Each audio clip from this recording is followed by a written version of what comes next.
All right. I'm sitting here with the partner and owner of Millington Zwygart CPAs here in the Meridian and Caldwell area.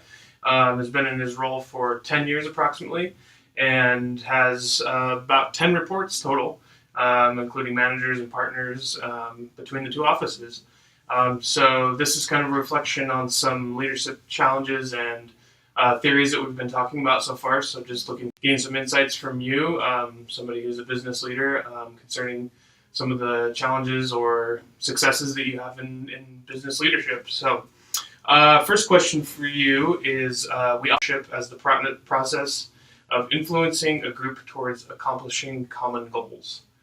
In your experience as a leader, what steps do you take to maintain the responsibilities of your position while keeping your reports focused on the organization's goals? That takes a pretty significant amount of my time, actually, keeping the organization itself moving and ensuring that my direct reports continue to function. Part of it is, as a leader, part of my job is to inspire those around me to do a really good job and to take time to coach them, to mentor them, and to spend time so that they understand what the vision and goals of the company are, to ensure that they then pass that same information on to their direct reports and trying, if you would, to get water to the end of the row so that everyone inside the firm has an idea as to what the common goal is. Spending my time between the two is a challenge.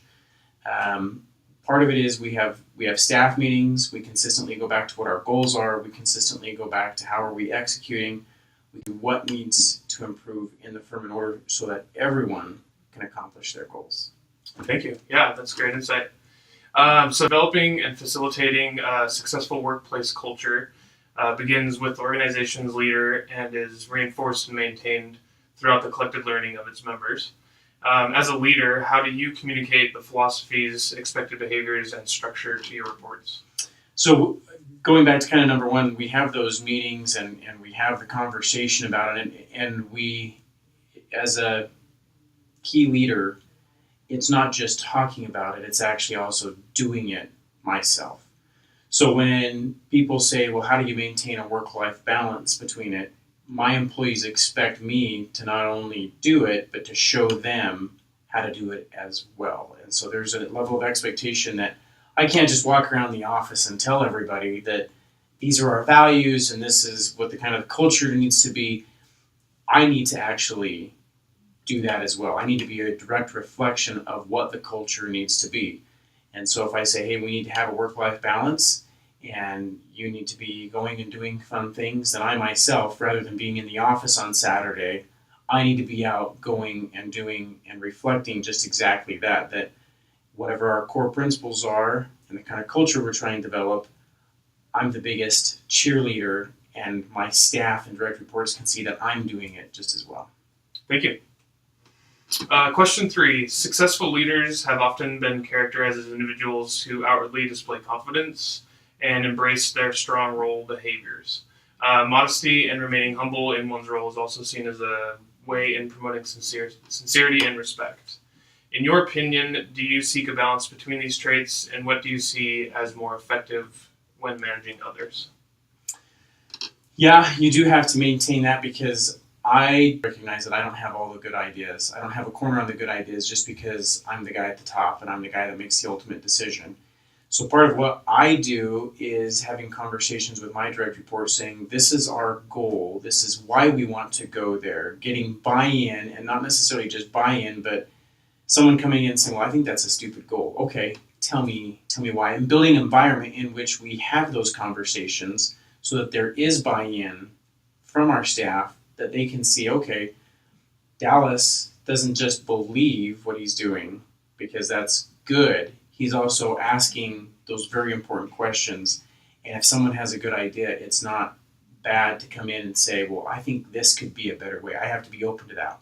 Just because I'm the boss doesn't mean that I have all the good ideas. And so it goes back to these questions of developing that culture and systematically vetting those ideas from whoever brings them up. Good. Yeah, I agree with that. And then I would say that the biggest thing too is when you make a mistake, owning it. Right. Okay. Good. Thank you. Question 4. Taking time to build interpersonal relationships with coworkers and subordinates often correlates directly to trust and appreciation throughout the organization. Do you agree with this, and have you witnessed a reciprocation of sacrifice and performance when building those positive relationships? I do agree with that, and I have seen those kind of sacrifices made by my staff because there's a certain belief in me and in the organization as a whole. Taking time to really get to know people who report to you, not just on a superficial level, but getting to know them and understand them, get to know what makes them tick, what do they enjoy doing, how are their kids doing, the names of their kids, what do their kids like to do, what do their kids not like to do, what are some of their personal trials and challenges, and what are they enjoying in their personal life.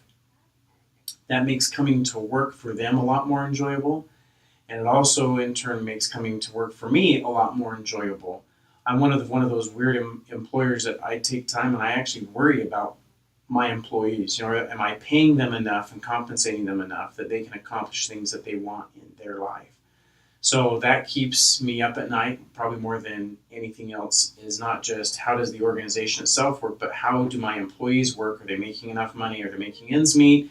Are they having a good time, or are they enjoying it? All of that kind of rolls into building those key, trusted conversations at work and being able to build those relationships. So now when I come into work, I don't have this weird thing about, oh, here comes Dallas, I better, shape up and start working. It's no, we work because that's what we do. And I can chit chat with Dallas and have a 15-minute conversation about the fun stuff we did last night or over the weekend. And that's important to me. Good. I agree totally with that as well. Last question for you, Dallas. Number 5. Being a leader often requires the ability to sometimes let go of optimism, eliminate elements of hope, and come to terms with some of the less positive dynamics of the work environment. What values do you see in sometimes having to deliver the bad news, offer tough criticism, or embrace the realities of a tough situation? So part of what I try to do is when I have to deliver the bad news, I try to deliver in a fashion that is somewhat positive, even though that may not necessarily be the case all the time. When a position has to be eliminated or an individual in a position is not doing well and we're having to let them go, then the way that I term it is we're moving on from this individual to find someone who's going to fit better with the company, because it probably isn't just their performance that's hampering, it's probably their relationship with everybody. And it's also what kind of ideals do they bring? Do they accept what the firm is trying to accomplish? Are they participating, or are they just kind of along for the ride?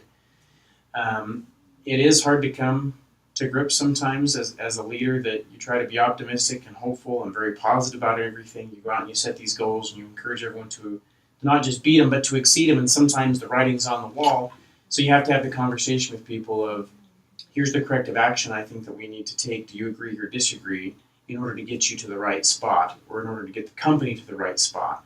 And those conversations are key conversations, they're critical conversations, and you have to take time and effort going into them so that when that conversation is had, both people can walk away and say, okay, this didn't work out the way that we wanted to, or the team walks away and says, these results are not what we wanted. So let's all kind of refocus on where, let's go that direction. I agree. Yeah, thank you. Thank you. Well, that covers all the questions I had for you. I really appreciate your insights, and I'm eager to share some of these great values that you've been able to share with us. Well, thank you very much. Thank you, Dallas.